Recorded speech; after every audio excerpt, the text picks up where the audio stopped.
आजकल नेपोटिज्म की काफी बातें होती हैं। इन बातों को लेकर आजकल लोग काफी खुलकर सामने आते हैं। लेकिन अब से 10 साल पहले की बात करें, किसी भी बड़े फिल्म स्टार के बच्चों को जनता अपनी पलकों पर बिठा कर रखती थी। लेकिन फिल्म स्टार के बच्चों को पसंद करना और बात है और उनकी मूवीज को पसंद करना अलग बात। बहुत सारे फिल्म स्टार के बच्चे ऐसे थे जो रातों रात फेमस हो गए और बॉलीवुड में उन्होंने बहुत बड़ा नाम कमाया। लेकिन उसमें कुछ स्टार के बच्चे ऐसे भी थे जो बॉलीवुड में बुरी तरह फ्लॉप हो गए। जनता ने उन्हें नकार दिया। किसी भी बड़े सुपरस्टार की औलाद होना दो धारी तलवार है। या तो आप सफलता के शिखर तक पहुंच जाओगे या फिर बुरी तरह फेल हो जाओगे। मतलब कि मोटी मोटी बात यही है कि अगर आपके अंदर टैलेंट है तो वो छिप नहीं सकता। चाहे आप किसी बड़े सुपरस्टार के बेटे हो या फिर कोई आउटसाइडर, चाहे वो पहले का बॉलीवुड हो या फिर आज का। बॉलीवुड में एक बड़ा सुपरस्टार बनने के लिए जो पहली शर्त है वो हमेशा यही थी कि आपको एक अच्छी एक्टिंग आनी जरूरी है, तभी जनता आपको पसंद करेगी।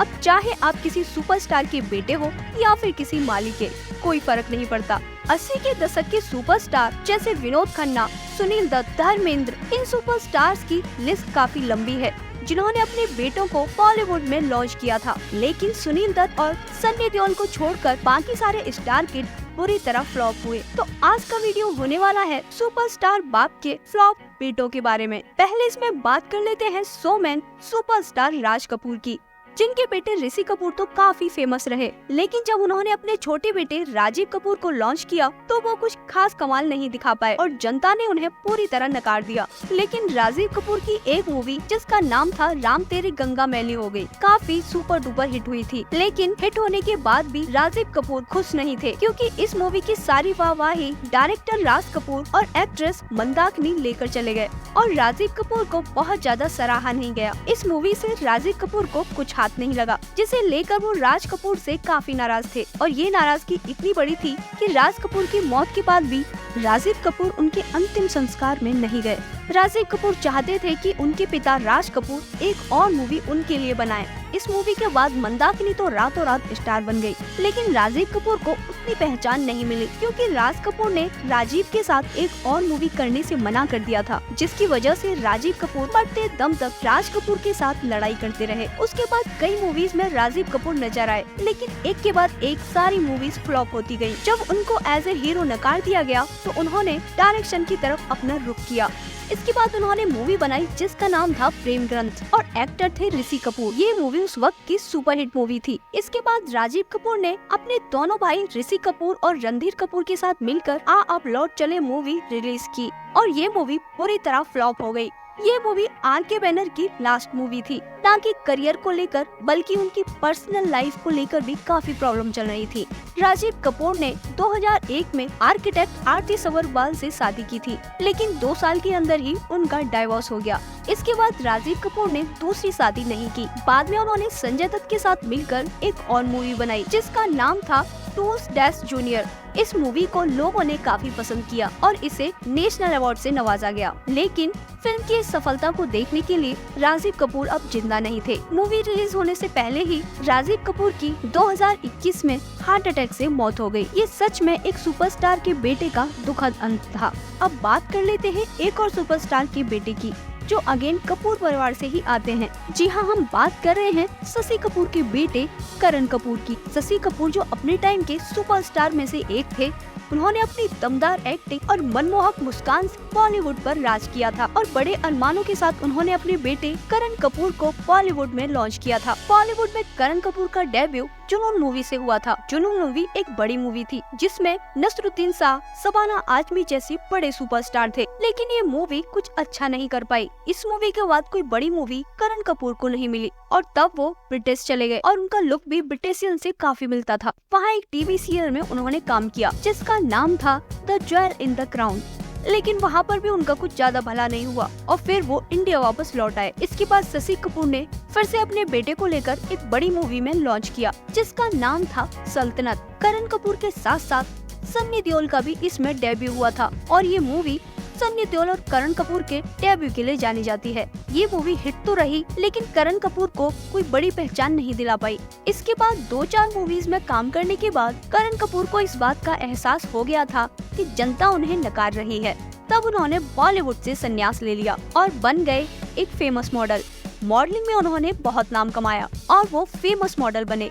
टॉप मॉडल्स में उनका नाम शुमार होने लगा। एक फेमस मॉडल बनने के बाद उन्होंने अपने पैशन को फॉलो किया और उनका पैशन था फोटोग्राफी। एक इंटरव्यू के दौरान उन्होंने बताया था कि वो स्ट्रीट फोटोग्राफर बनना चाहते हैं। यूएस में सेटल होने के बाद उन्होंने अपनी फोटोग्राफी स्टार्ट की। इंडिया आकर उन्होंने अपने फोटोग्राफ्स का एग्जीबिशन भी लगाया।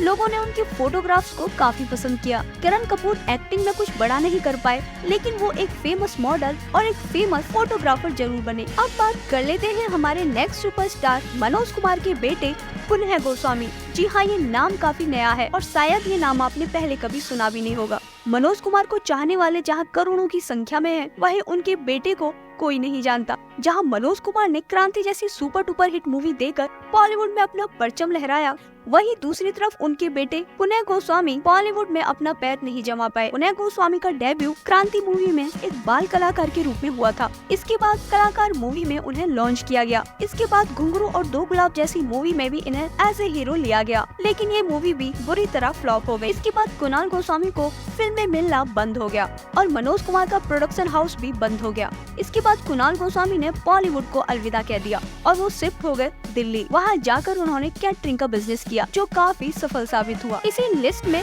अगला नाम आता है देवानंद के बेटे सुनील आनंद का। जी हाँ, देवानंद जी को तो आप अच्छे से जानते हैं। गाइड जैसी सफल मूवी देने वाले देवानंद अपने वक्त के सुपरस्टार थे। अपनी अलग तरह की स्टाइल और खूबसूरत स्माइल से उन्होंने बॉलीवुड पर राज किया था, लेकिन इतने बड़े सुपरस्टार होने के बाद भी वो अपने बेटे को बॉलीवुड में सफल नहीं बना पाए। देवानंद ने जिस मूवी से अपने बेटे सुनील आनंद को लॉन्च किया, उस मूवी का नाम था आनंद और आनंद, लेकिन ये मूवी बॉक्स ऑफिस पर बुरी तरह पिट गई। इसके बाद सुनील आनंद ने एक दो मूवी और की, लेकिन वो मूवी भी बुरी तरह फ्लॉप हो गई। बॉलीवुड में उनको काम तो मिल रहा था, लेकिन वो अपनी पहचान एक एक्टर के रूप में नहीं बना पाए। एक्टिंग की दुनिया में फ्लॉप होने के बाद उन्होंने डायरेक्शन की दुनिया में अपना कदम बढ़ाया। तब 2001 में सुनील आनंद ने मास्टर मूवी बनाई। ये मूवी मार्शल आर्ट पर बेस्ड थी और आपको बता दें, ये बॉलीवुड की पहली मूवी थी जिसमें मार्शल आर्ट को इतने बड़े लेवल पर दिखाया गया था। लेकिन इस सब के बाद भी ये मूवी पूरी तरह फ्लॉप हो गई। इसके बाद सुनील आनंद ने एक और मूवी रिलीज की जिसका नाम था कंपनी। इस मूवी में वो एज ए हीरो काम कर रहे थे, लेकिन इस मूवी में बाकी के कलाकार फॉरेनर थे। जी हाँ, उन्होंने इस मूवी को एक इंटरनेशनल लेवल पे रिलीज किया था। ये एक हॉलीवुड मूवी थी, लेकिन ये मूवी भी पूरी तरह फ्लॉप हो गई। देवानंद जो अपनी सदी के सुपरस्टार थे, बॉलीवुड के इतिहास में उनका नाम हमेशा अमर रहेगा, लेकिन अपने बेटे सुनील आनंद को वो बॉलीवुड में एस्टेब्लिश नहीं कर पाए। लेकिन कोई भी बड़ा सुपरस्टार चाहकर भी अपने बेटे को सुपरस्टार नहीं बना सकता, क्योंकि जनता ने सभी सुपरस्टार के बेटों को बुरी तरह नकार दिया था। फिल्मी दुनिया में कभी कभी एक अच्छी एक्टिंग और अच्छी पहचान से ज्यादा लक भी काम करता है। कभी कभी अच्छी एक्टिंग करने वाले लोग भी उस मुकाम तक नहीं पहुंच पाते। वैसे तो सुपरस्टार के फ्लॉप बेटों की लिस्ट काफी लंबी है, लेकिन हम इतने ही एक्टर्स को कवर कर पाए। आई होप आपको ये वीडियो पसंद आया होगा। बॉलीवुड की ऐसी नई और पुरानी कहानियों को जानने के लिए हमारे चैनल को अभी सब्सक्राइब कीजिए। हमारा वीडियो देखने के लिए दिल की गहराइयों से बहुत बहुत शुक्रिया।